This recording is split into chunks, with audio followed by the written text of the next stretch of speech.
Doblé mi vestido de verano con cuidado, alisando las arrugas con la palma de la mano, como si la tela cargara todo el peso de mis recuerdos. La maleta azul sobre mi cama parecía casi festiva, como si estuviera esperando una celebración largamente anhelada. Coloqué el vestido encima de las pilas ordenadas de camisas y sandalias, y luego di un paso atrás para observarla. Durante semanas, Valeria había insistido en que haríamos un viaje a la costa de Cancún. «Te mereces el mar, mamá», había dicho con una sonrisa brillante que nunca llegaba a sus ojos. Quise creerle. También quise creerle a Esteban, cuando asintió y prometió que los niños estarían encantados de tenerme con ellos. La idea de que Santiago me mostrara su tabla de surf y que Luna dibujara conchas en la playa casi me hizo olvidar el tono frío en la voz de su madre. Cerré la maleta lista para subir el cierre, cuando algo llamó mi atención. Un sobre manila grueso y sellado estaba encajado entre mis toallas dobladas. Fruncí el ceño pasando los dedos por la solapa. No lo había puesto ahí. Nunca lo había visto antes. Con un suspiro cauteloso, lo abrí. Dentro las páginas olían levemente a tóner. El título me saltó a la vista. Poder notarial duradero. Mi nombre. Florencia Vargas, escrito en letras negras y nítidas. Debajo firmas que parecían mías, pero no del todo. Los trazos eran precisos, pero carecían de la duda de mi mano real. Mi supuesto consentimiento entregaba mis cuentas, mi casa, mis derechos a mi hijo. Esteban. Se me cerró la garganta. Había sido contadora durante 40 años. Los números y las firmas eran mi idioma. Esto no fue un accidente. Era una falsificación planeada e impresa, escondida en mi equipaje como una broma cruel. Mi pecho ardía, como si alguien hubiera prendido fuego a la confianza que había protegido toda mi vida. La maleta pesaba más cuando la cerré. La llevé hasta la puerta donde Esteban esperaba. Sus hombros encorvados, su mirada fija en el suelo. «¿Lista, mamá?», preguntó suavemente, sin atreverse a mirarme a los ojos. El viaje fue silencioso salvo por el parloteo constante de Valeria sobre el resort. «Regresaremos en 2 semanas», dijo, girándose en su asiento para mirarme. «Villa Serenidad será perfecta para ti. Un poco de descanso, algo de atención médica. No te preocupes, es solo temporal». Sus palabras resbalaban con demasiada suavidad, como si las hubiera ensayado. Apreté los documentos falsificados, escondidos en mi bolso. Cada sílaba confirmaba lo que los papeles ya gritaban. Este viaje nunca fue por la playa. Era para apartarme, despejar el camino, para que se quedaran con todo lo que poseía. Por la ventana, las palmeras bordeaban la carretera, sus hojas ondeando en el viento como banderas de advertencia. Esteban conducía sin hablar con los nudillos blancos en el volante. Estudié el perfil de mi único hijo, el niño que crié sola tras la muerte temprana de su padre. Su silencio decía más que cualquier palabra. Él sabía. Tal vez no firmó los papeles, pero sabía lo que Valeria estaba haciendo y lo permitió.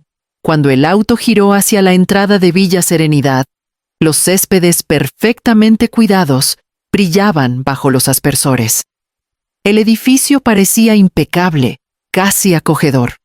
Pero mi mirada se detuvo en las cámaras de seguridad que salpicaban las esquinas del tejado. No para seguridad, pensé, sino para control. Esteban levantó mi maleta del maletero. «Solo 2 semanas», murmuró de nuevo. Su voz se quebró como si ni él mismo lo creyera. Lo miré a los ojos por primera vez esa mañana. Dentro de mí, el dolor de la traición se transformó en algo más frío, más firme.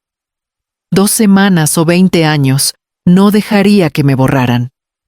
Los documentos falsificados en mi bolso eran prueba suficiente. Esto era un robo disfrazado de preocupación. Enderecé los hombros y caminé hacia las puertas corredizas de Villa Serenidad, cargando no solo mi maleta, sino la certeza de que mi lucha ya había comenzado.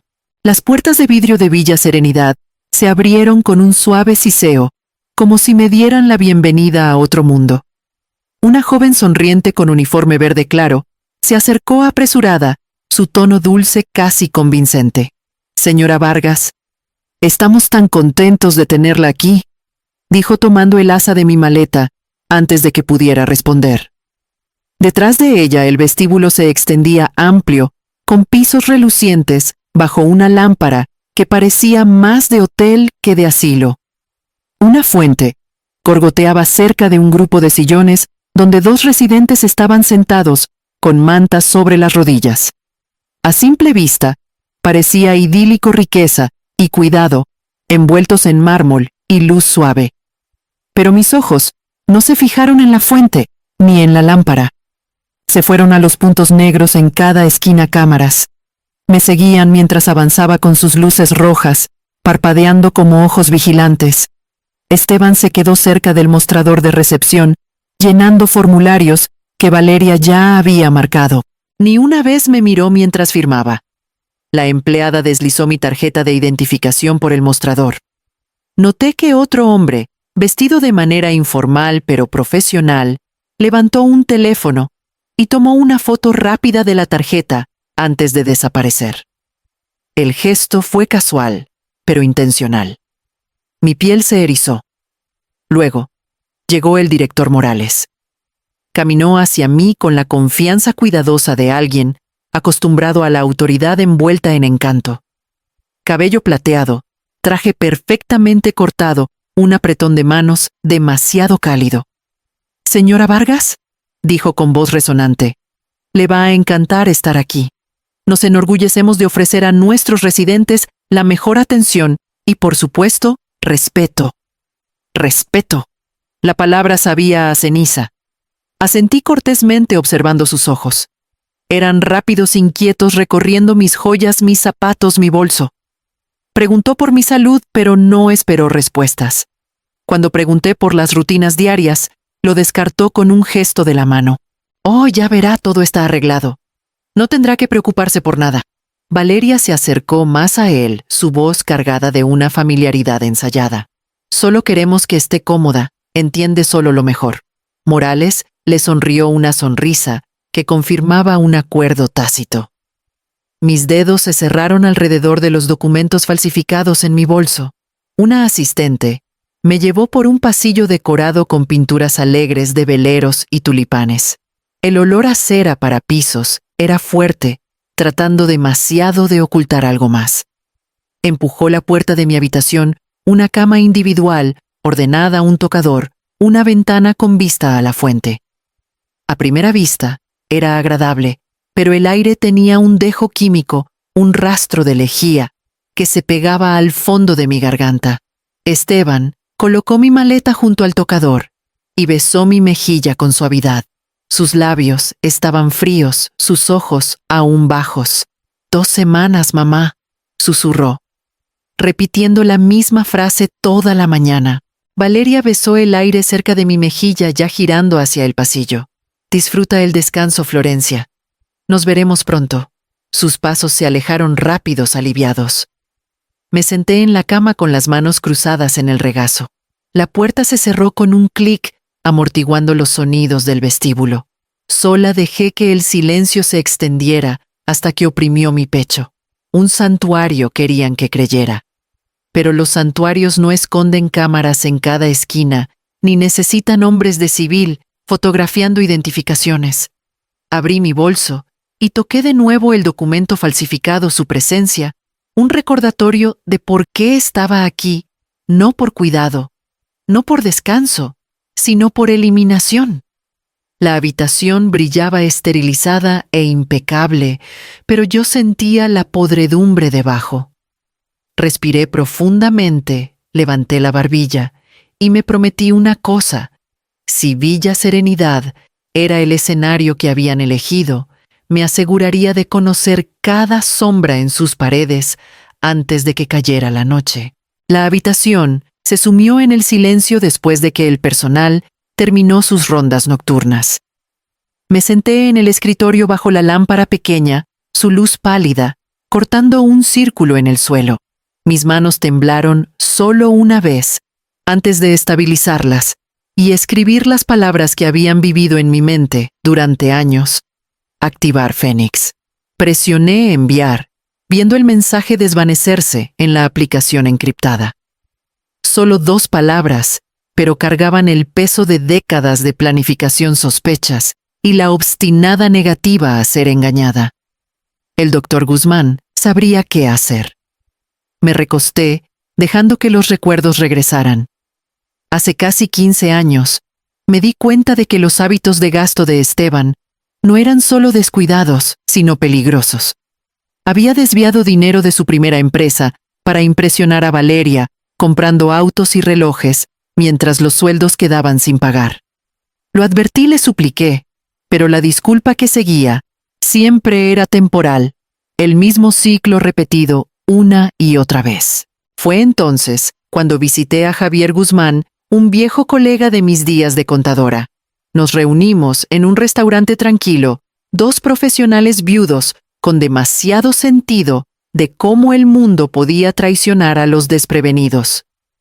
Me ayudó a establecer una red de fideicomisos y holdings legales, pero discretos, dándome la última palabra sobre los activos que había construido con Antonio, mi difunto esposo. Lo llamamos el Protocolo Fénix, un renacimiento si mi familia intentara alguna vez quemarme. En ese entonces, rezaba por no necesitarlo nunca. Esa noche, agradecí cada instinto que me dijo que me preparara. Deslicé el teléfono en una bolsa pequeña y lo empujé debajo de la Biblia en el cajón de mi tocador. Mi fe en Dios se había suavizado con los años, pero confiaba en que las Escrituras mantendrían a raya las manos no deseadas. Nadie aquí se atrevería a hurgar entre páginas sagradas. El pasillo afuera se oscureció tras el apagado de luces. El gorgoteo de la fuente se filtraba débilmente a través del vidrio, una falsa nana contra la pesadez en mi pecho. Me estiré en la cama angosta, mirando el techo repitiendo el silencio de Esteban en el auto y las promesas azucaradas de Valeria. Sus rostros cambiaban detrás de mis párpados como máscaras usadas demasiado tiempo. Pasada la medianoche, escuché pasos en el pasillo, lentos, deliberados. Se detuvieron fuera de mi puerta. Mi pulso se aceleró. La manija giró una vez, luego otra, encontrando resistencia en el cerrojo. Siguió una pausa pesada de intención. Contuve el aliento, cada músculo tenso. Quienquiera que fuera, no llamó, no habló. Solo esa leve presión en la manija probando. Después de un largo momento los pasos se alejaron. Me senté el aire afilado en mis pulmones. Mis ojos se dirigieron al cajón donde descansaba la Biblia. El teléfono estaba escondido, pero no invencible. Alguien ya sospechaba de mí. Querían acceso y esa noche había sido su primer intento. Crucé la habitación presionando mi palma contra la madera fría de la puerta. Más allá el pasillo se extendía en sombras que no podía ver. Esto no era un lugar para descansar. Era una jaula vestida de lujo, vigilada por cámaras y acechada por pasos sin nombre. Regresé a la cama cubriéndome con la sábana delgada. El sueño no llegó. En cambio, escuché alerta a cada sonido, segura de que la noche misma había cambiado, de que mi llegada ya había perturbado el guión que habían escrito para mí. Por la mañana habría sonrisas de nuevo brillantes y frágiles, pero ahora sabía la verdad. Villa Serenidad había decidido probarme temprano. Alguien quería mantenerme confinada en la habitación 17B y no tenía intención de esperar a la luz del día para comenzar. A la mañana siguiente me vestí lentamente, sacudiéndome los fragmentos de una noche sin dormir. La luz del sol que se filtraba por las persianas pintaba las paredes de un amarillo enfermizo, demasiado alegre para la pesadez en mi pecho. Salí al pasillo, decidida a que si iba a sobrevivir en Villa Serenidad, necesitaba conocer a las personas que vivían detrás de sus puertas. En el desayuno, llevé mi bandeja a una mesa vacía, solo para que una mujer con cabello blanco corto y ojos azules brillantes se deslizara en el asiento frente a mí. Se movía con propósito su bastón, golpeando como signos de puntuación. «Eres nueva», dijo su voz clara, precisa, con el ritmo de una maestra que nunca se pierde. «Florencia, verdad soy la señora Ramírez. Literatura española, 40 años en el Instituto del Valle. Todavía puedo recitar a Lorca mejor que la mayoría de los actores de telenovelas». Su sonrisa era traviesa, un destello de ingenio, en un lugar donde la mayoría de los rostros se hundían en el cansancio. Me incliné hacia adelante, agradecida por la chispa. Mientras comíamos, Ramírez bajó la voz. «Notarás que los huevos siempre están aguados. La leche también está diluida. Nada peligroso, pero todo aquí está estirado. Como mantequilla raspada sobre demasiado pan». Tomé un sorbo de café. Era débil, apenas café. «¿Ahorro de costos?», pregunté. Me dio una mirada cómplice. «Engorde de costos. Las familias pagan por comida gourmet. Nosotros recibimos mezclas en polvo y bolsas de té recicladas. Y la diferencia», se tocó la sien con un dedo torcido. «Eso va a otro lado». Más tarde en la sala de estar, me presentaron a otros 2 residentes. El señor Morales, antes farmacéutico, susurró que los medicamentos a veces llegaban en medias dosis, aunque las facturas cobraban por completas. La señora Torres, también contadora como yo, dijo que había notado cargos duplicados en el estado de cuenta mensual de su familia, atención de emergencia, que nunca recibió, análisis de laboratorio, que nunca tuvo. Era sutil deliberado, disfrazado de descuido.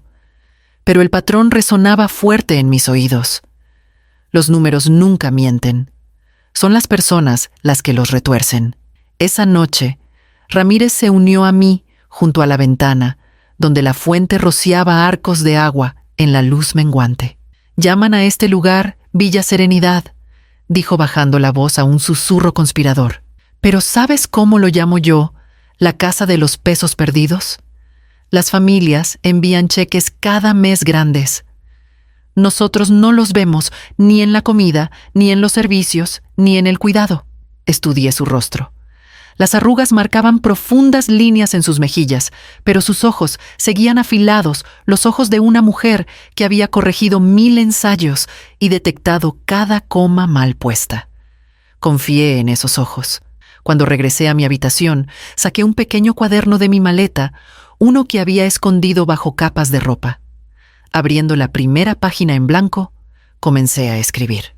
Porciones de desayuno inconsistentes, facturas infladas, medicamentos diluidos, personal evasivo. Las palabras caían como números en columnas.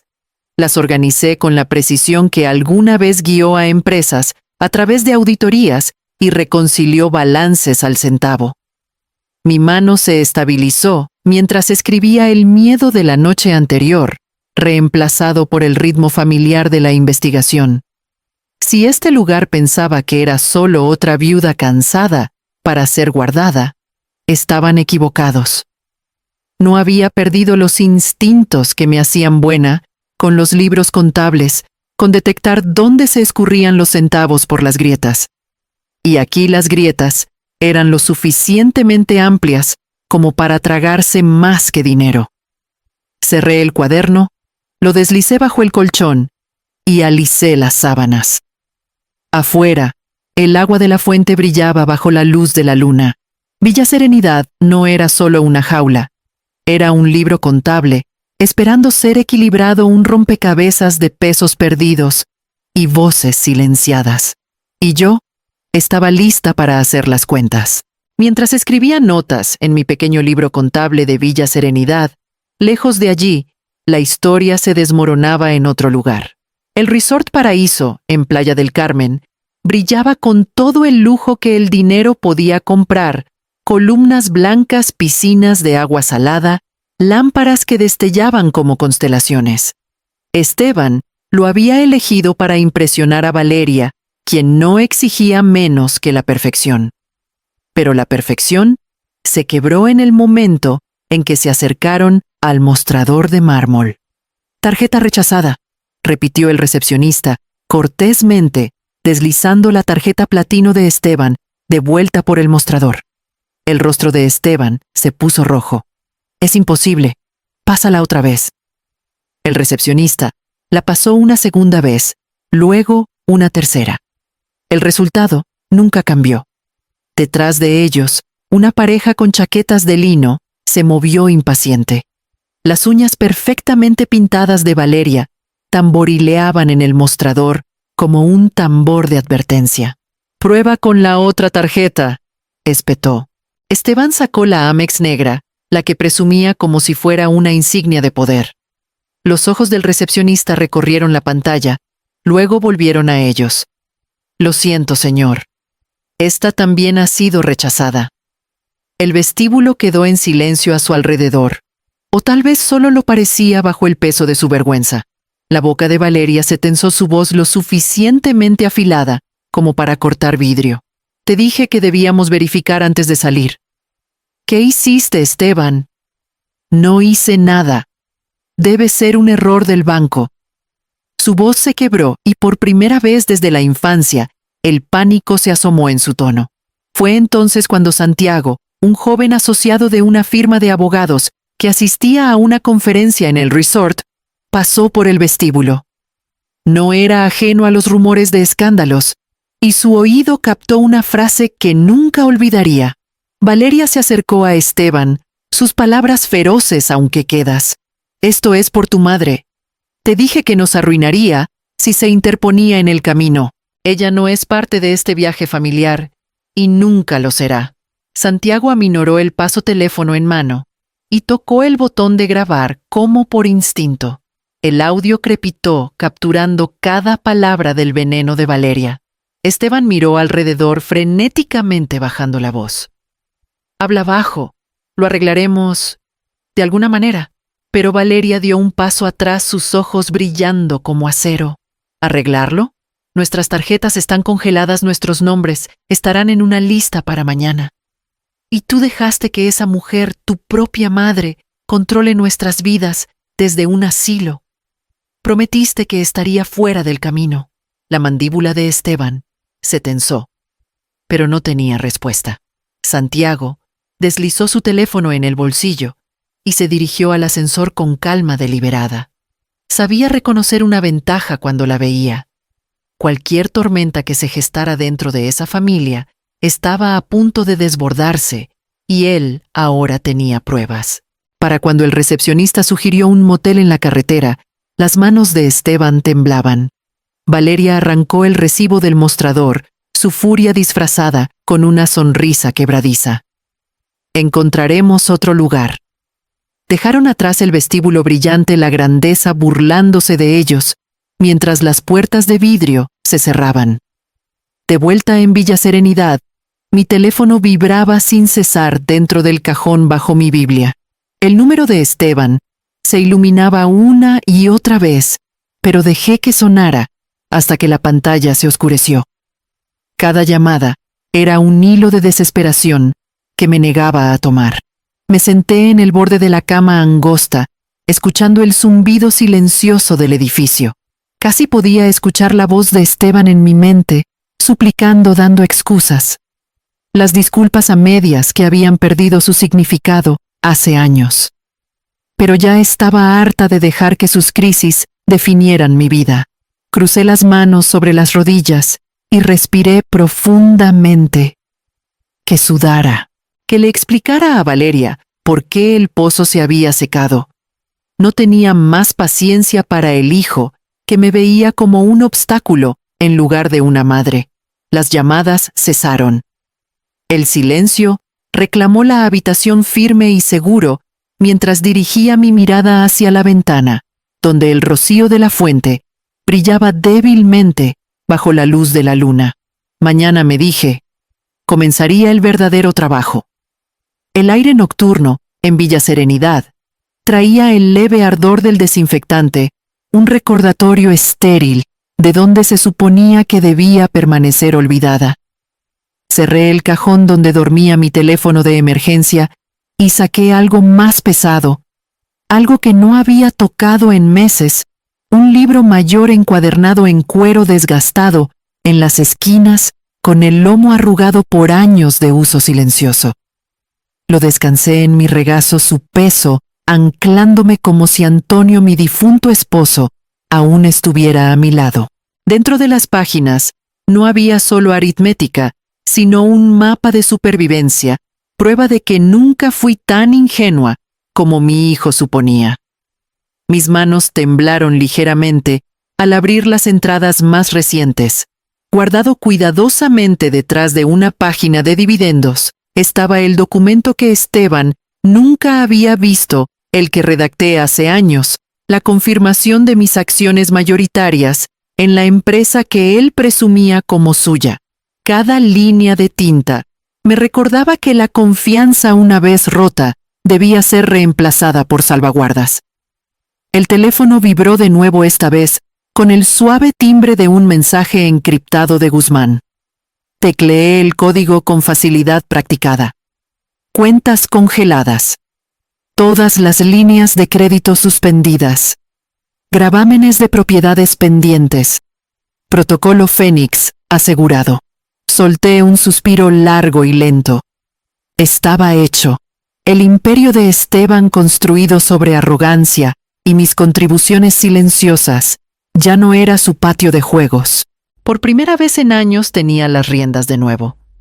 Pero el poder es un compañero extraño. No llegó con triunfo, solo con un dolor pesado bajo mis costillas.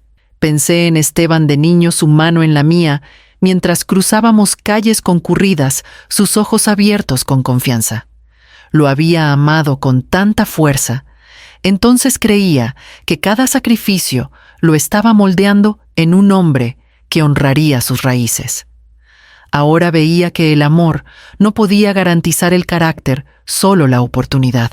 El libro mayor atrapó la luz de la lámpara mientras pasaba otra página esta marcada con notas meticulosas de cada retiro que había hecho en los últimos 5 años. Había observado en silencio cómo los números contaban una historia de imprudencia, viajes de lujo, honorarios de consultoría, cuestionables propiedades movidas entre cuentas fantasma. Había esperado que la historia se detuviera antes de convertirse en tragedia. Un golpe en la pared me sobresaltó.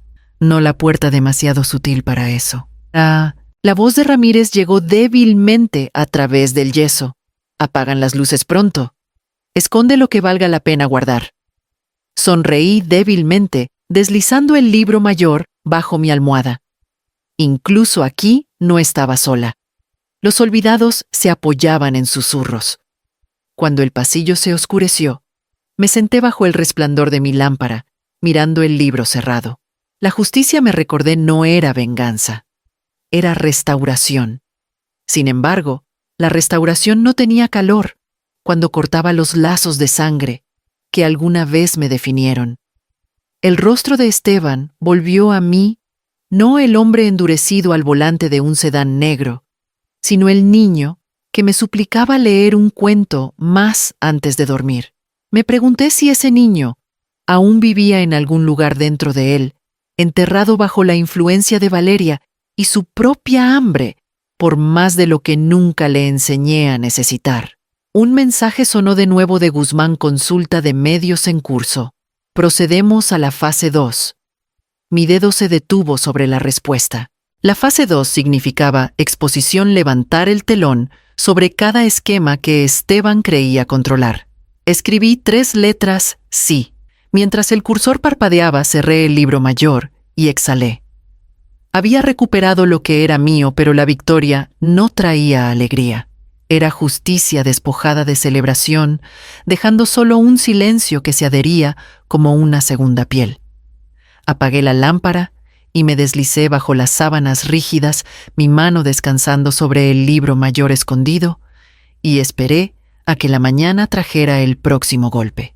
La tarde siguiente, la sala de recreación zumbaba con el parloteo frágil de residentes que habían aprendido a mantener sus quejas lo suficientemente suaves como para mezclarse con el zumbido de la máquina expendedora.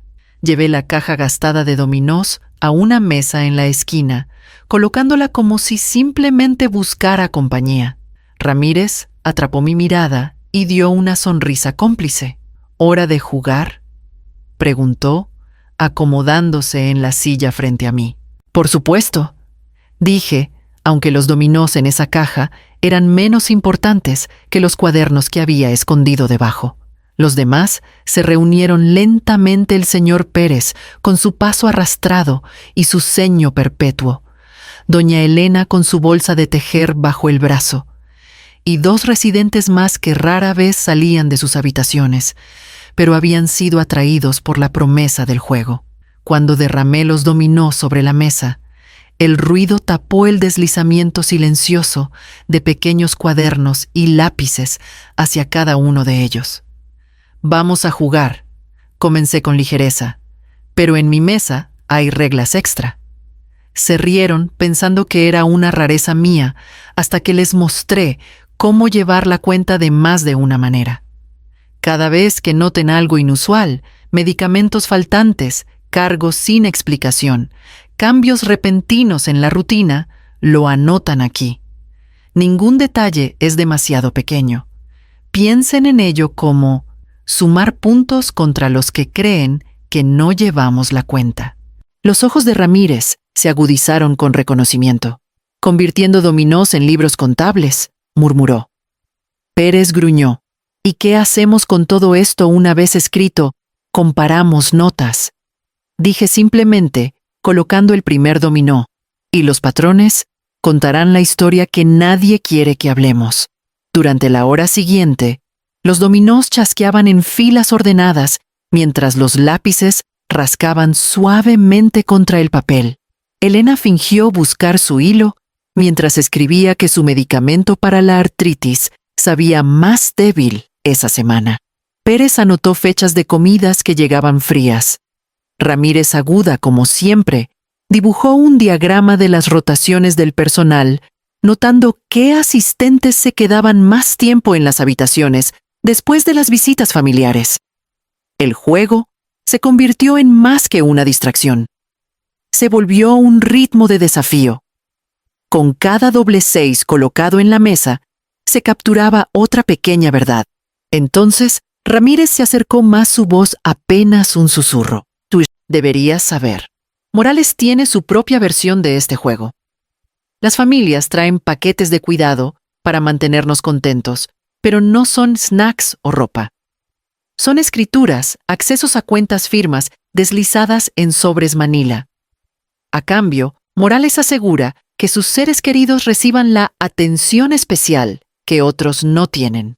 Sostuve un dominó en el aire, el peso de sus palabras, más pesado que cualquier libro mayor. ¿Sobornos? Ella asintió con amargura, cruzando sus rasgos. No eres la primera con la que lo intentan. Algunos nunca notaron lo que firmaron. Otros se dieron cuenta demasiado tarde. El zumbido de la máquina expendedora parecía más fuerte entonces, como si se burlara de mí.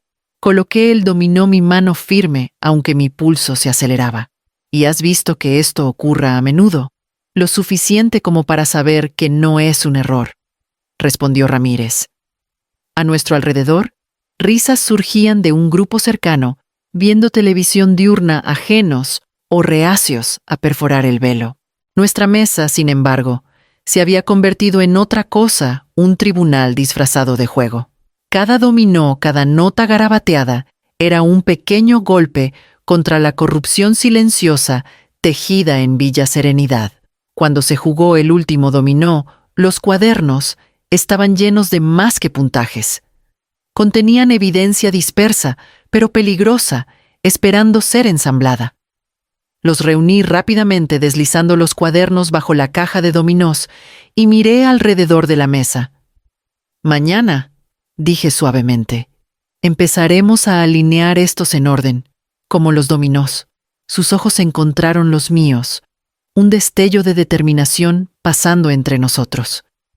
Llevé la caja de vuelta a mi habitación, el leve olor a lejía persistiendo en el pasillo, y cerré la puerta con llave, como si protegiera la primera grieta en la fachada cuidadosamente pintada de Morales. Los pasillos de Villa Serenidad por la noche nunca estaban completamente en silencio. Siempre había el traqueteo de un carrito, la tos de un durmiente inquieto o el crujido de tuberías viejas. Pero el sonido que me arrancó de mi descanso superficial esa noche no era mecánico, era deliberado, un cajón deslizándose.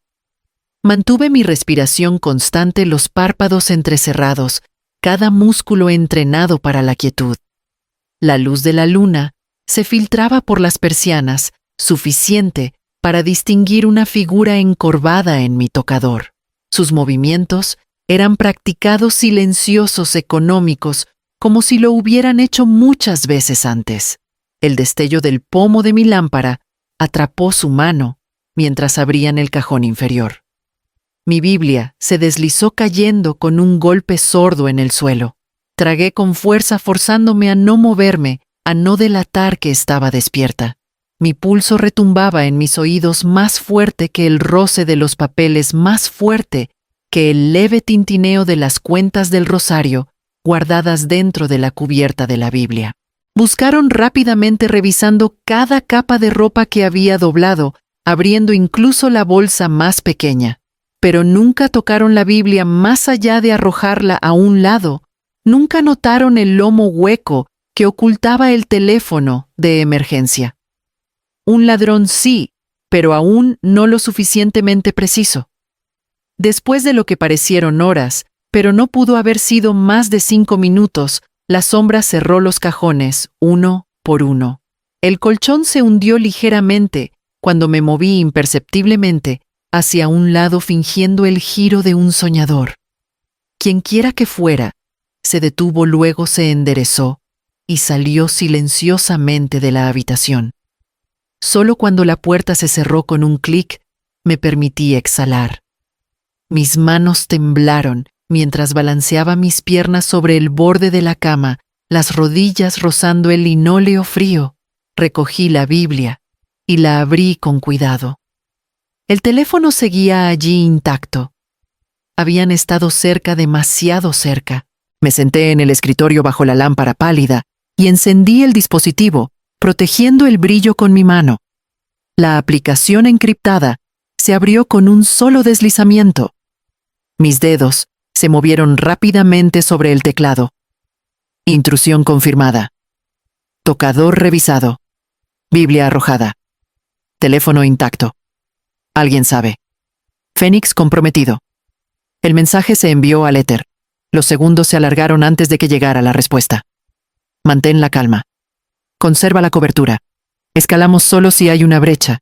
La evidencia es más valiosa que la confrontación. Leí las palabras 2 veces, mi corazón aún martilleando. Evidencia. Siempre evidencia.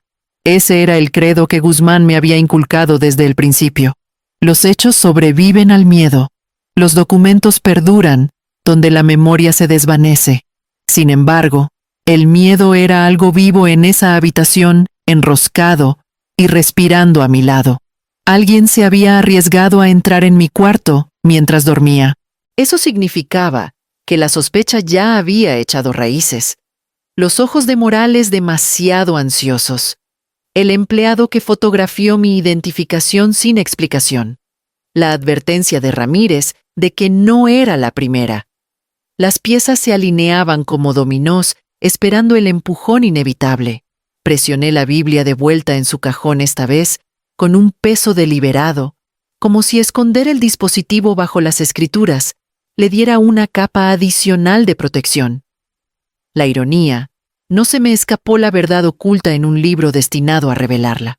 Me senté de nuevo en el borde de la cama, forzando mi respiración a un ritmo constante. Tenía 70 años, confinada en un lugar destinado a erosionar la dignidad, pero mi mente se sentía más aguda que en décadas. Cada intrusión, cada susurro, era una confirmación. Aún me subestimaban. El sueño no regresó, pero la determinación sí. Me recosté con los ojos abiertos de par en par hacia las grietas del techo, sabiendo que el amanecer traería preguntas que tendría que responder con más que silencio. La guerra que había mantenido oculta bajo libros mayores y dominós, ya no era invisible.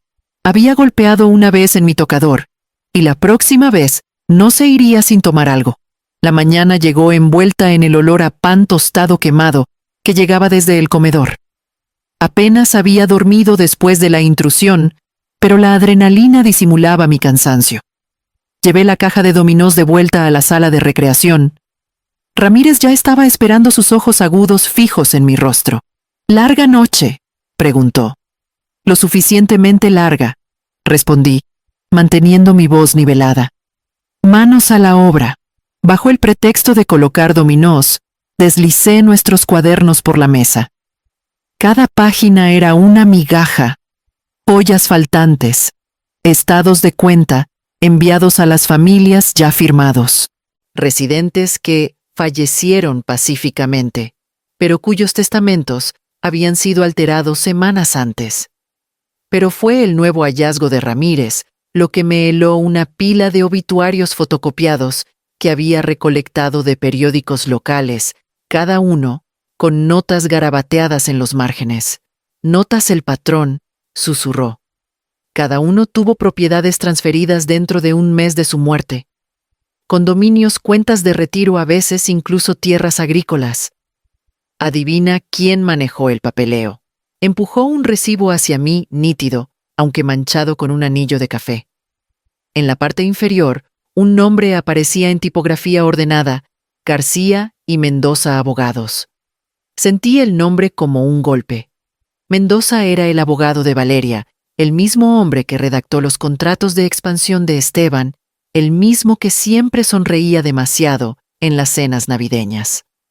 Una fotografía se deslizó de entre los papeles.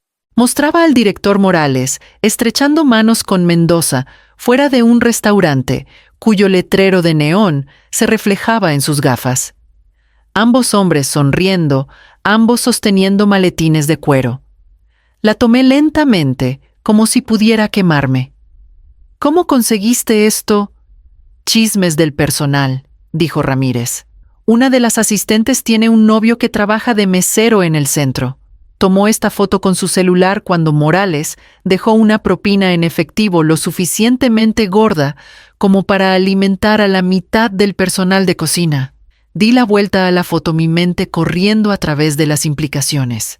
Mendoza no era solo la red de seguridad legal de Valeria, era el eje que conectaba la traición de mi familia con la depredación de esta institución.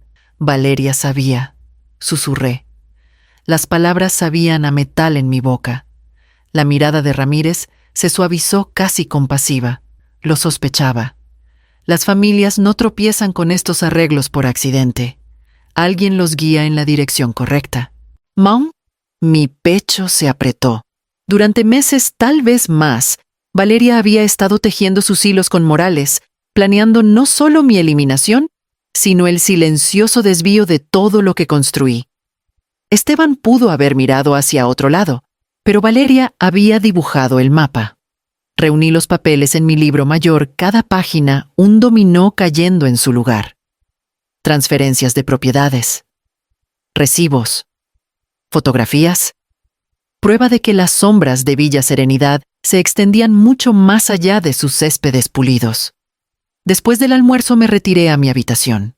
Saqué la Biblia, de nuevo el teléfono brillando débilmente en la penumbra.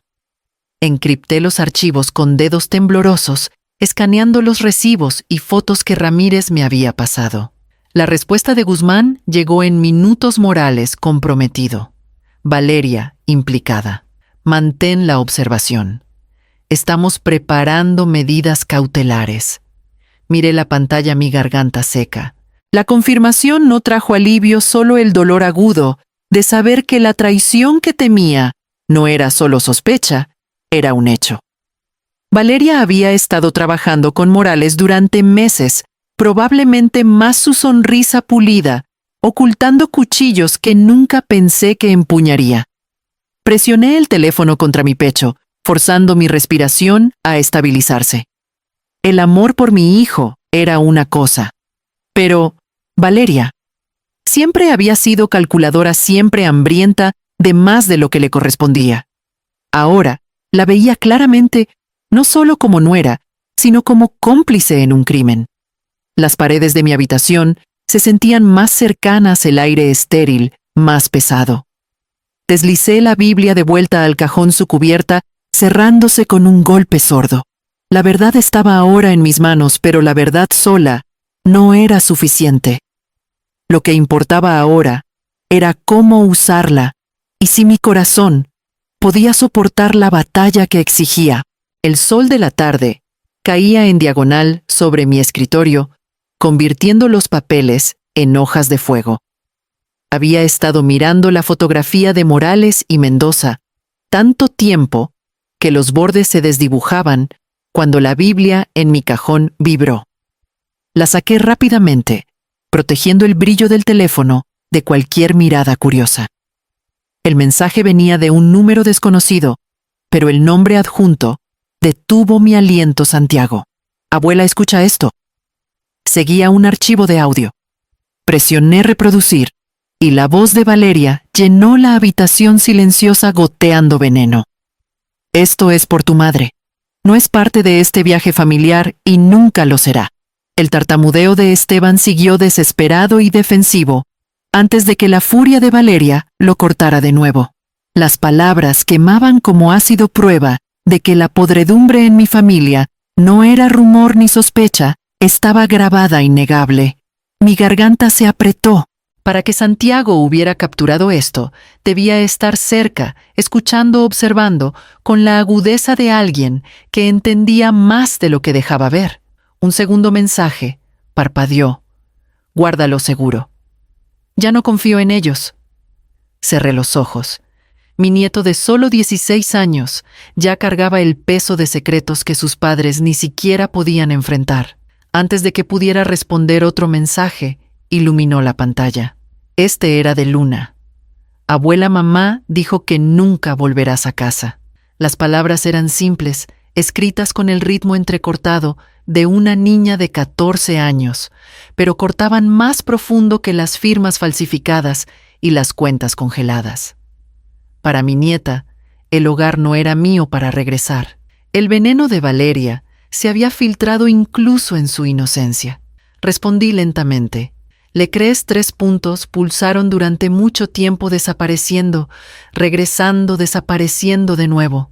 Finalmente, llegó su respuesta. No sé. Solo quiero que estés aquí. Me recosté, el teléfono temblando en mi mano. Los niños a menudo eran más agudos de lo que los adultos admitían, sus lealtades inestables, pero sus instintos claros.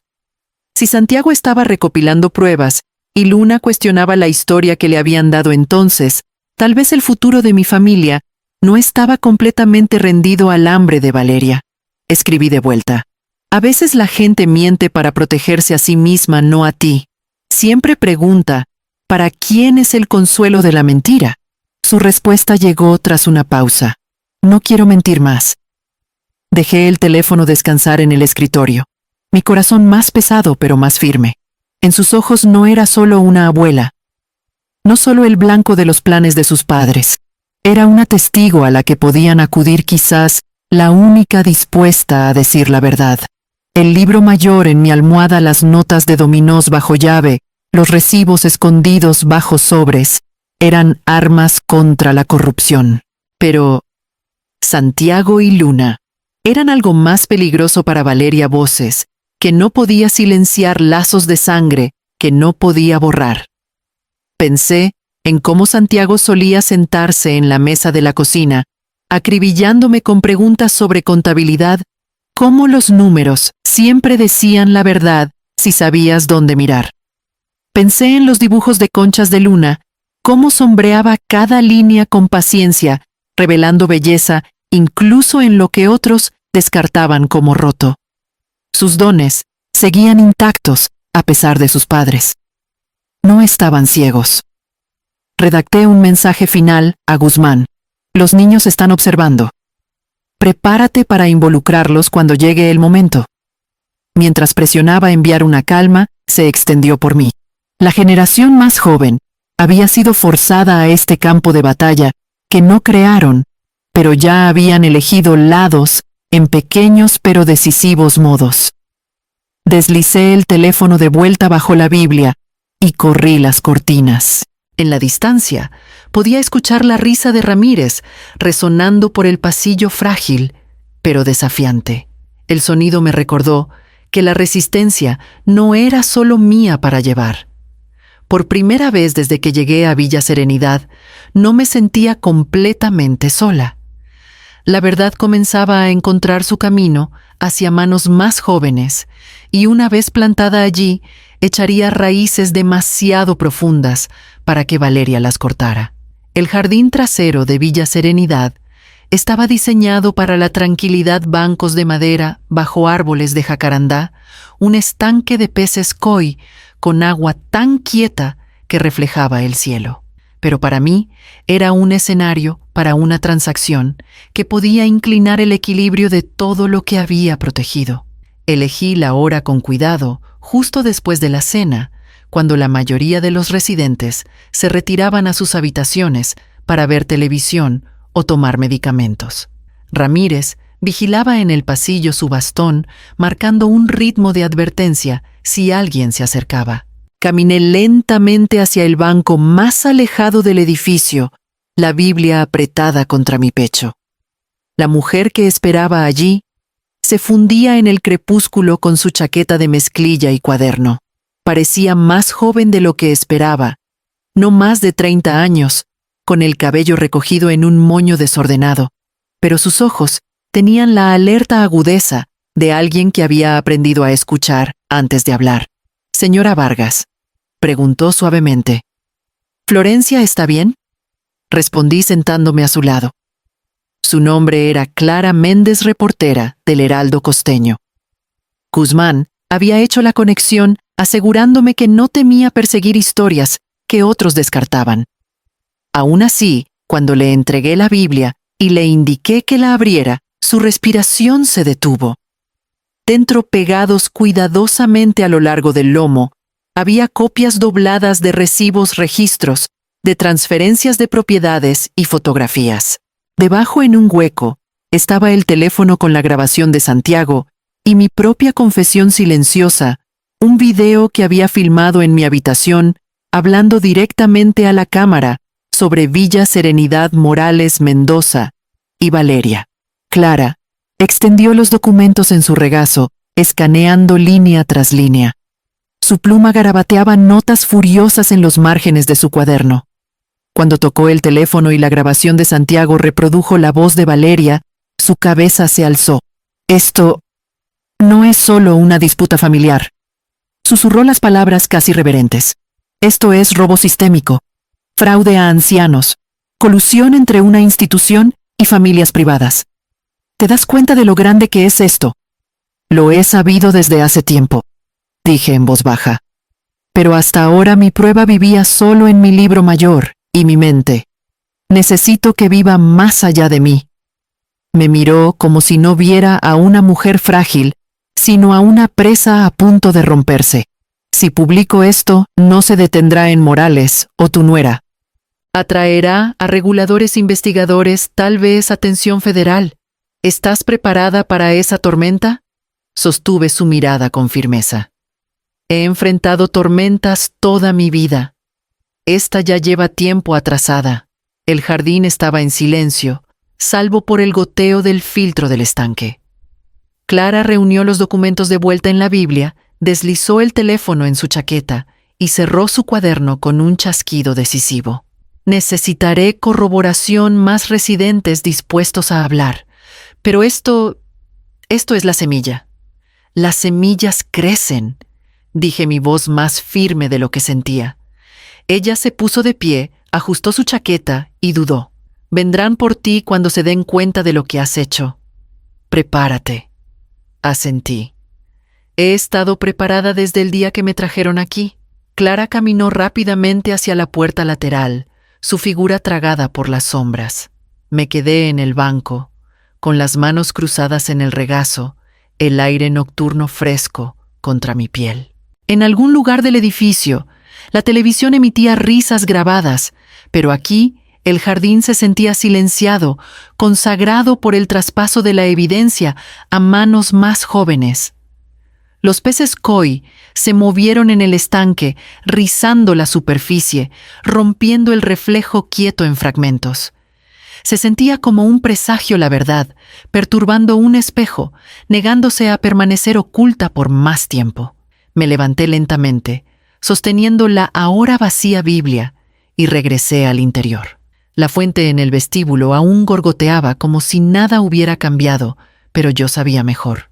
La primera grieta había sido golpeada en las paredes de Villa Serenidad, y pronto el eco de ello llegaría más lejos de lo que nadie esperaba. La redada comenzó un miércoles por la mañana, cuando el aire aún llevaba el aroma del rocío en el césped recién cortado. Villa Serenidad se movía como de costumbre, enfermeras empujando carritos residentes, esperando café tibio, pero el chirrido agudo de llantas en la entrada rompió la monotonía. Oficiales uniformados entraron por las puertas de vidrio corredizas, sus voces bruscas e inflexibles. En el centro caminaba una mujer con un traje azul marino, su paso confiado, su expresión tallada en piedra. La detective Vida Morales. Se movía con la certeza de alguien que había construido su carrera, persiguiendo fraudes demasiado escurridizos para que la mayoría los atrapara. Director Morales, anunció mostrando su placa.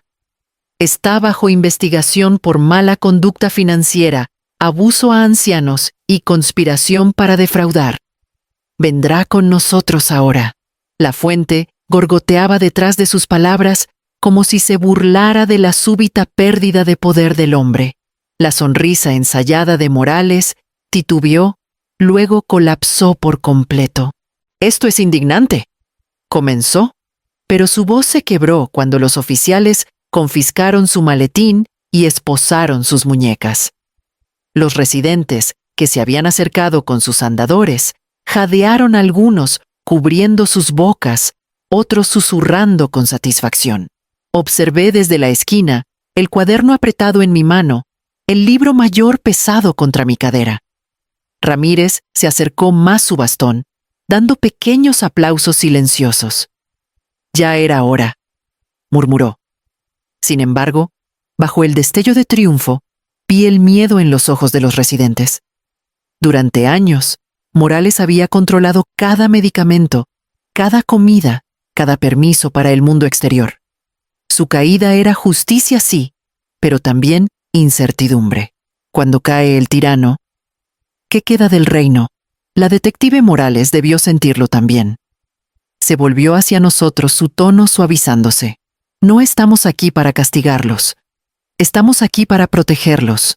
Cualquier miembro del personal cómplice será investigado, pero su cuidado no se detendrá. Esa es mi promesa». Un murmullo frágil como papel recorrió la sala. Doña Elena lloró silenciosamente en sus manos. Pérez murmuró: «Tal vez ahora la leche sabrá a leche». Ramírez apretó mi brazo, aunque su agarre temblaba. Di un paso adelante, el corazón firme. Detective, la justicia sin reforma es una medida a medias. Necesitamos más que arrestos. Necesitamos salvaguardas para que esto no vuelva a ocurrir. Morales me miró con un destello de respeto. «¿Y ustedes nos ayudarán a construir esas salvaguardas?» «Sí», respondí la voz firme. «Si mi libro mayor me enseñó algo, es que los números no mienten, pero las personas los retorcerán a menos que alguien esté vigilando». Ella asintió. «Entonces comenzaremos con comités de supervisión. Voces de residentes incluidas». Los residentes a mi alrededor se enderezaron como si sus palabras les hubieran devuelto una pizca de dignidad. Por primera vez, vi un destello de esperanza atravesar el cansancio que se aferraba a este lugar. Pero fuera de Villa Serenidad, la tormenta ya había comenzado. Para la noche, el artículo de Clara Méndez llegó a las ondas salpicado en titulares y pantallas de televisión. Fraude en asilo vinculado a familias prominentes. Y allí, entre párrafos sobre la corrupción de Morales, estaba el nombre de Valeria. Fotos de ella en galas benéficas, audio de su voz goteando desprecio por mí, recibos rastreados hasta su abogado. La reacción fue rápida y brutal. Las redes sociales estallaron. Sus supuestos amigos se retiraron al silencio. Los contactos de negocios cortaron lazos. Me senté en mi habitación, viendo las noticias en el pequeño televisor atornillado a la pared. Esteban estaba en el fondo de una foto, su expresión borrosa, atrapado entre la lealtad y la vergüenza. Valeria, sin embargo, miraba directamente a la lente de cada cámara, su máscara de encanto, resquebrajándose bajo el peso de la exposición. La voz de la reportera resonó sobre las imágenes. Las investigaciones continúan con conexiones entre el director Morales y Valeria Vargas, bajo revisión. Las familias de los residentes exigen restitución y reforma. Apagué la pantalla, el silencio pesado. Villa Serenidad había sido abierta su podredumbre, expuesta al mundo. Y por primera vez, Valeria no podía esconderse detrás de su sonrisa pulida. El mundo ahora miraba, y nada de lo que usara podía disfrazar lo que realmente era. Esteban llegó 3 días después de la redada, su rostro pálido bajo las luces fluorescentes del vestíbulo. Se quedó en el umbral, como si el edificio mismo pudiera tragarlo. Por un momento, vi al niño que solía ser torpe e inseguro, aferrando las correas de su mochila antes del primer día de escuela. Pero cuando finalmente dio un paso adelante, me obligué a recordar al hombre que me trajo aquí. «Mamá», comenzó la voz baja. Yo levanté una mano. «Sin disculpas. Todavía no. Siéntate». Encontramos una esquina tranquila en la sala, el aire cargado de desinfectante y murmullos de residentes, aún zumbando sobre el arresto de Morales. Esteban se sentó frente a mí, sus hombros encorvados. «Debería haber venido antes», dijo.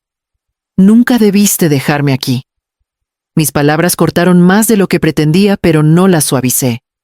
«Quiero la verdad, Esteban. No excusas. No el guión de Valeria. El tuyo». Sus ojos se desviaron al suelo, luego volvieron a mí. La vergüenza cruzó sus rasgos, pero la vergüenza sin honestidad era solo otra máscara. «No sabía que llegaría tan lejos», dijo finalmente. «Valeria me dijo que era temporal, que era lo mejor para ti. Quise creerle. Pero yo...» Se detuvo, la garganta apretada. «¿Tú qué?» presioné. Se pasó una mano por la mandíbula. Firmé cosas, papeles que Valeria me puso enfrente. Dijo que eran para el negocio solo transferencias de rutina. No los leí todos. El suelo pareció inclinarse bajo mis pies. Mi propio hijo, mi carne y sangre, había sostenido la pluma que talló pedazos de mi vida. «¿Qué firmaste?» Mi voz era más firme que mi corazón. «Creo, algunos documentos transfiriendo derechos parciales. Tal vez más». Su voz se quebró. «Te juro que no quería traicionarte. Pensé que era seguro. Pensé...» Me incliné hacia adelante cortándolo. «Pensaste mal. Pensaste que podías mirar hacia otro lado porque era más fácil que enfrentarla. Y usaste mi confianza en ti como escudo». Las lágrimas brotaron en sus ojos, pero me negué a reflejarlas. Ya había derramado demasiadas en silencio. «No merezco perdón», susurró. «Aún no», respondí. «El perdón se gana. Esteban, no se suplica, y ahora mismo lo que necesito es la verdad. Cada papel que firmaste, cada reunión a la que asististe, cada mentira que dejaste pasar sin hablar», asintió roto. «Te contaré todo. Solo no te rindas conmigo». Por un largo momento busqué en su rostro tratando de reconciliar al niño que una vez tomó mi mano al cruzar calles concurridas con el hombre que dejó que Valeria lo guiara hacia la traición. El amor luchaba con la ira, la memoria con los hechos. Pero no dejaría que el sentimiento difuminara las líneas nunca más. «Me contarás todo», repetí. «Y luego veremos qué se puede reconstruir». Sus hombros se hundieron, alivio y dolor entrelazados. El silencio entre nosotros no era paz, pero era un comienzo. Me recosté tomando una larga bocanada de aire. La pluma que había sostenido no podía borrarse, pero tal vez podía contrarrestarse con la verdad que finalmente ofrecía. Aún así, una pregunta me carcomía. ¿Qué significaba perdonar a un hijo que había firmado partes de mi vida, no por malicia, sino por debilidad? Mientras estudiaba la cabeza inclinada de Esteban, sabía que la respuesta moldearía el próximo movimiento en esta guerra. Un movimiento que no podía retrasarse mucho más. La oficina de Guzmán olía ligeramente a cuero y libros viejos, el tipo de habitación donde la verdad tenía poco espacio para esconderse. Me senté en la larga mesa de roble, el libro mayor frente a mí, mis manos descansando firmemente en su cubierta. Esteban ocupaba la silla a mi derecha, los hombros encorvados, como si deseara desaparecer. Frente a nosotros, Valeria se recostaba con una elegancia demasiado deliberada, su blusa de seda, atrapando la luz, su sonrisa afilada como un cuchillo. ¿Comenzamos?, preguntó Guzmán, su voz calma, pero con un borde de autoridad. Deslicé la pila de recibos, fotografías y estados de cuenta por la mesa. Aquí está la verdad, dije con calma. El esquema de sobornos de Morales, las huellas de Mendoza en cada transferencia de propiedades y la firma de Valeria entretejida en todo. La risa de Valeria sonó falsa, quebradiza como vidrio. Esto es patético. Un intento desesperado de una anciana amargada que no puede aceptar que su tiempo ha pasado. Esteban se estremeció. Yo no. Construí lo que llamas tuyo, y lo protegí cuando me di cuenta de que valorabas la apariencia más que la integridad. Sus ojos se entrecerraron. ¿Crees que has ganado porque alimentaste algunas migajas a una reportera? Nos has avergonzado, Florencia, pero la vergüenza se desvanece. La riqueza no. Abrí el libro mayor en la página que tenía mis acciones mayoritarias. Riqueza que nunca fue tuya para tomar. Por primera vez, su compostura se quebró. Extendió la mano por la mesa intentando agarrar los papeles, pero la mano de Guzmán interceptó la suya con calma practicada. No alterarás la evidencia, dijo. Valeria volcó su furia hacia Esteban. ¿De verdad la estás dejando arrastrarnos hacia abajo? Olvidas quién te hizo respetable, quién te convirtió de un emprendedor fracasado en un hombre con posición. Los labios de Esteban se abrieron, pero no salió ninguna palabra. Su silencio fue respuesta suficiente. Fue entonces cuando la puerta crujió y Santiago entró en la habitación. Su presencia nos sorprendió a todos, pero Guzmán le hizo un gesto para que entrara como si esperara este momento. «Abuela», dijo Santiago suavemente, colocando su teléfono en la mesa. «Necesitarás esto». Antes de que Valeria pudiera protestar, presionó reproducir. Su voz llenó la habitación venenosa y sin filtros. «Esto es por tu madre. No es parte de este viaje familiar y nunca lo será». El ruego de Esteban siguió luego la respuesta más aguda de Valeria. «Prometiste que estaría fuera del camino». La grabación terminó. El silencio se tragó la habitación entera. Guzmán cruzó las manos, su expresión sombría. Esteban bajó la cabeza entre sus manos. Y Valeria se sentó rígida, su sonrisa pintada, extinguida. Los ojos de Santiago brillaban, pero su voz se mantuvo firme. «Estoy cansado de mentiras. Todos lo estamos». Extendí la mano por la mesa descansándola ligeramente sobre la suya. «Hiciste lo correcto», susurré. Valeria finalmente habló, su voz despojada de encanto, baja y furiosa. «Niño desagradecido, no entiendes lo que has hecho». Santiago enfrentó su mirada sin pestañear. «Entiendo lo suficiente. Entiendo que intentaste borrar a mi abuela». El peso en la habitación presionaba como una nube de tormenta. El ego chocaba con la sangre, el engaño, con la lealtad, pero en ese silencio algo se rompió. No mi resolución, no el coraje de Santiago, sino la frágil ilusión que Valeria había construido a nuestro alrededor. Cuando Guzmán carraspeó su veredicto, tuvo la fuerza de un martillo. «Señora Vargas, su posición está asegurada». Valeria y Esteban enfrentarán las consecuencias de sus acciones legales y de otro tipo. Esta mediación ha concluido. Reuní mi libro mayor, deslicé el teléfono de Santiago hacia él y me puse de pie.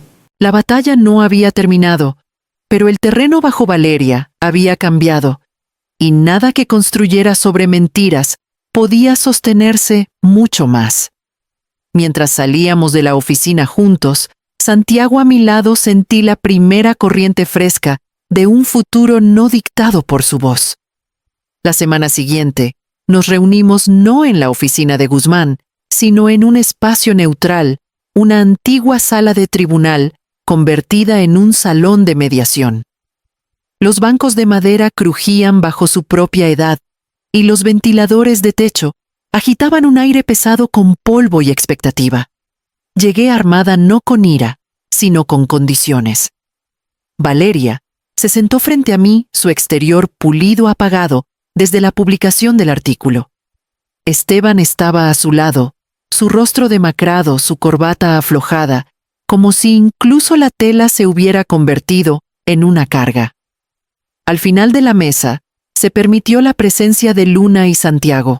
Insistí en que escucharan la verdad con sus propios oídos. Abrí la carpeta frente a mí, deslizando una sola hoja por la mesa. Aquí están mis términos, dije con voz firme. Valeria renunciará a toda influencia sobre Vargas Holdings. Cada firma falsa, cada transferencia engañosa revertida, cada deuda acumulada bajo su dirección pagada.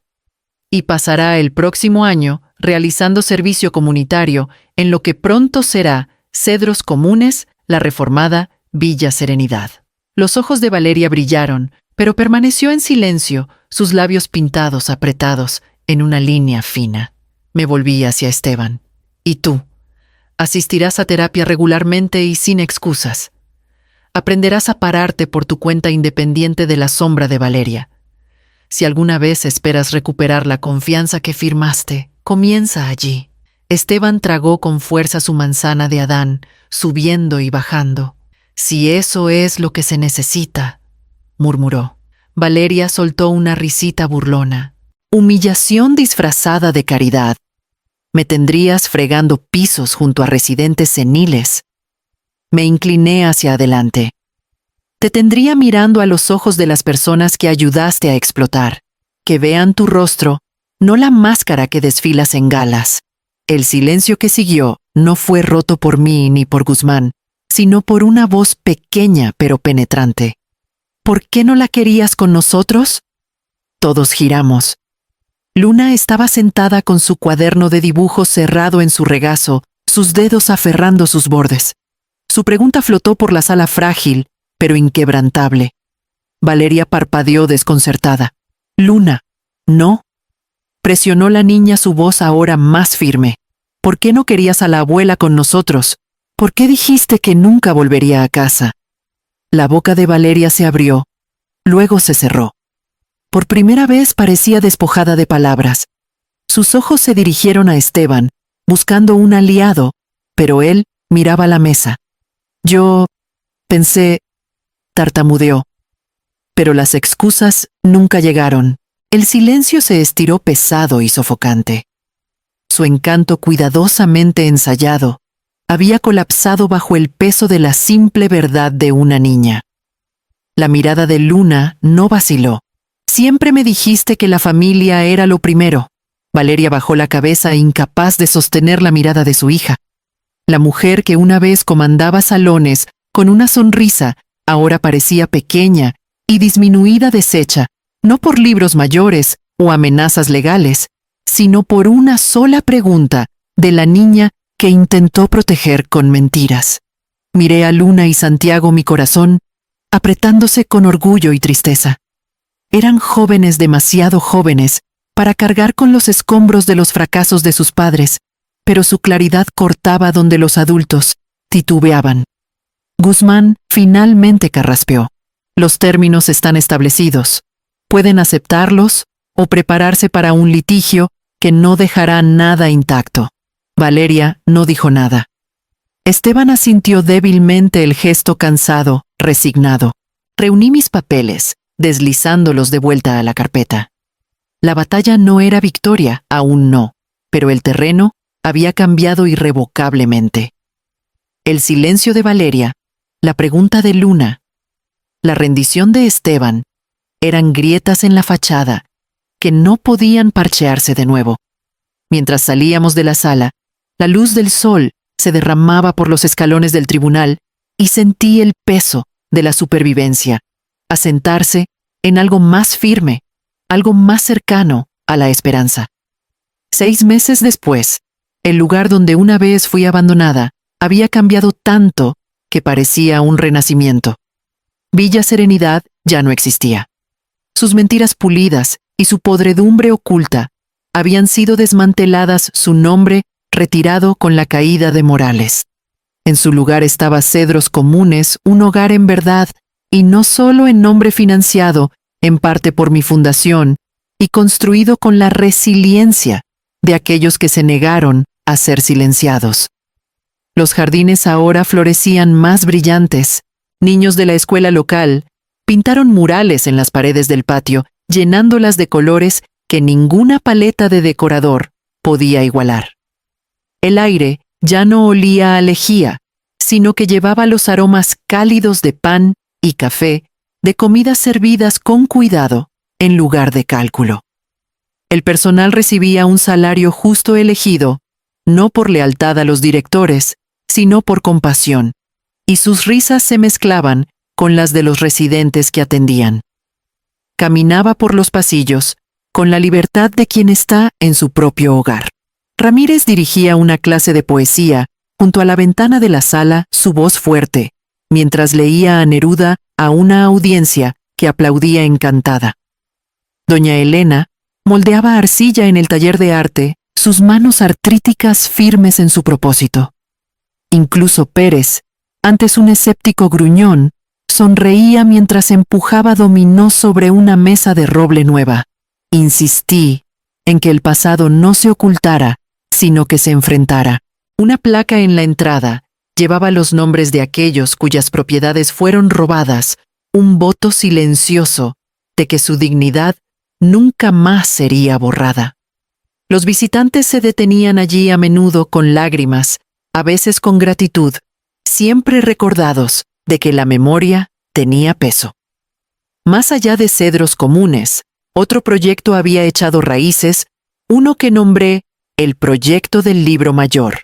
2 veces por semana me sentaba en el centro comunitario del centro, con voluntarios y contadores jóvenes, guiando a personas mayores a través de estados de cuenta, testamentos y contratos. Les enseñábamos qué buscar, dónde los depredadores podrían deslizar cláusulas, cómo proteger la riqueza de una vida de manos codiciosas. Cada sesión sentía como una onda expansiva una rebelión contra el silencio. Esteban asistía a terapia como acordado, de manera vacilante, torpe, pero fiel. Ya no hablaba con Valeria, aunque ella persistía en los bordes de los tabloides, su nombre desvanecido de los círculos que una vez anhelaba. Santiago me visitaba a menudo trayendo preguntas sobre finanzas y justicia, mientras Luna llenaba cuadernos con dibujos de los residentes retratos vivos con dignidad. Me recordaban que la curación no era lineal, pero era posible.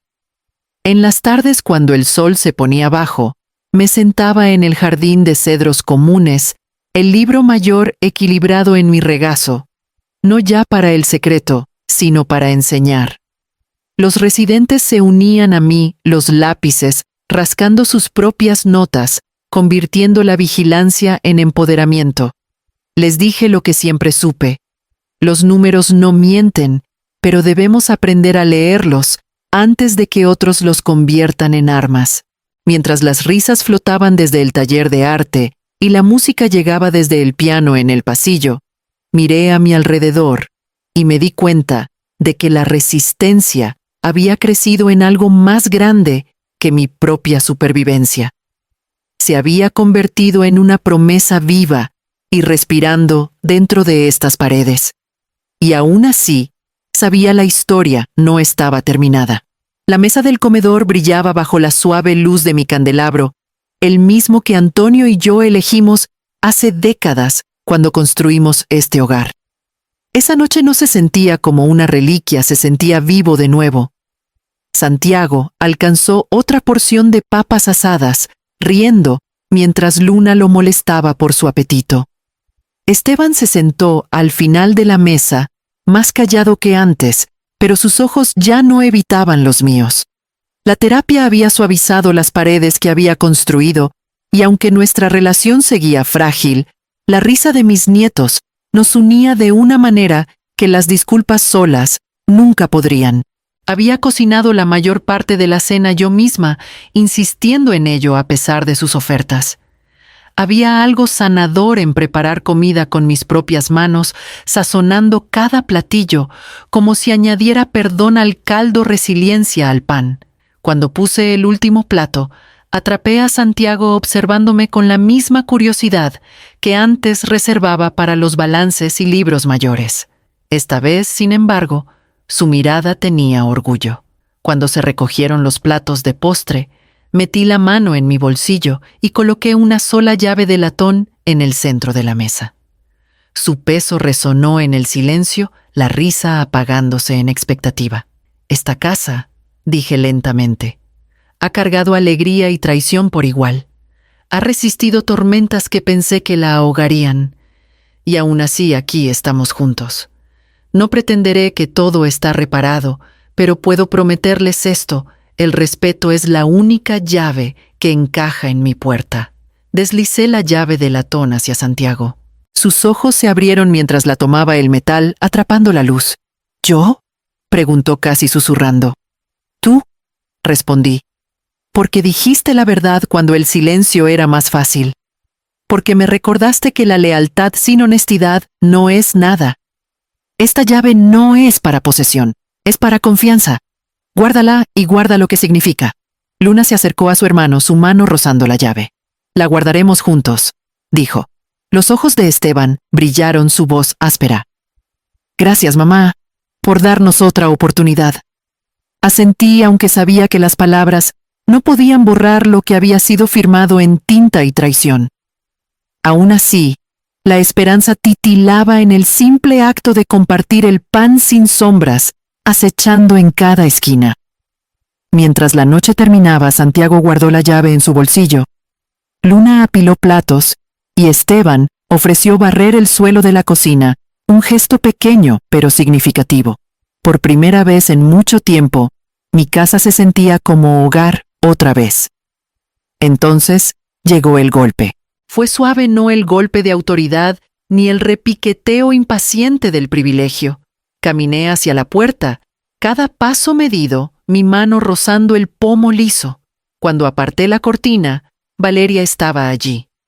Sin joyas, sin armadura de diseñador, solo un abrigo sencillo y un rostro despojado de pretensiones. Sus ojos encontraron los míos no con triunfo, sino con algo más cercano a la rendición. No me moví de inmediato. Mi mano se detuvo en el pomo, las voces de mi familia débiles detrás de mí, el peso del momento, presionando contra el silencio. El respeto había estado ausente de sus labios durante tanto tiempo que casi olvidé cómo podría verse. Ahora tal vez esperaba al otro lado de la puerta. Y yo estaba en el umbral entre cerrarla para siempre o girar la cerradura.